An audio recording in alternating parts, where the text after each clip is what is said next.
एक जमाने में एक दूर दराज सरजमीन में एक पुरस्कार जगह मौजूद थी जिसे क्लाउड किंगडम के नाम से जाना जाता था। कहा जाता था कि यह सल्तनत बादलों के ऊपर ऊंची सतह पर तैर रही थी, जहां सूरज हमेशा चमकता रहता था और हवा साफ और साफ होती थी।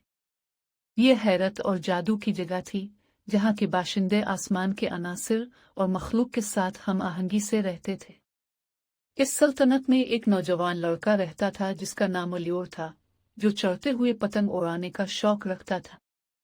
हर रोज वो अपने गांव के अर्ध गिर्द खेतों में जाकर अपनी एतमादी पतंग लेकर उसे आसमान की तरफ उड़ाता था। वो हैरत से देखता रहता कि पतंग हवा में नाचती और घूमती है, उसकी रंगीन दम को कोमेट की तरह आसमान में चमकते हुए। एक दिन जब ओलिवर ने अपनी पतंग को ऊंचा और ऊंचा उड़ाया, अचानक हुआ कि एक झोंके ने इसे पकड़ लिया और इसे बादलों में ले गया।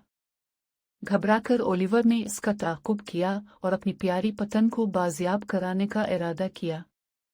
जैसे जैसे वो बुलंदी से ऊपर चढ़ता गया, उसने अचानक खुद को धुंध के पर्दे से गुजरते हुए बादल की बादशाही में उभरते हुए पाया।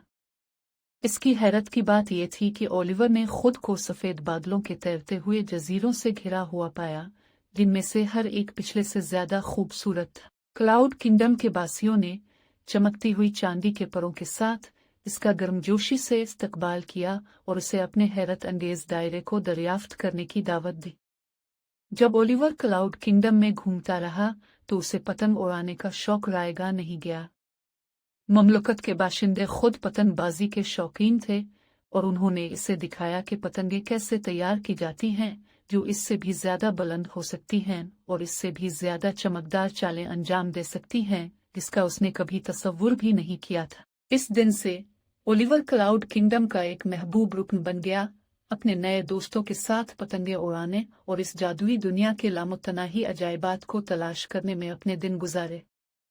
और अगरचे उसे अपनी असल पतंग कभी नहीं मिली, लेकिन वो जानता था कि उसे इससे भी ज्यादा कीमती चीज मिल गई है, एक ऐसी जगह जहां इसके ख्वाब वाकई परवाज कर सकते हैं।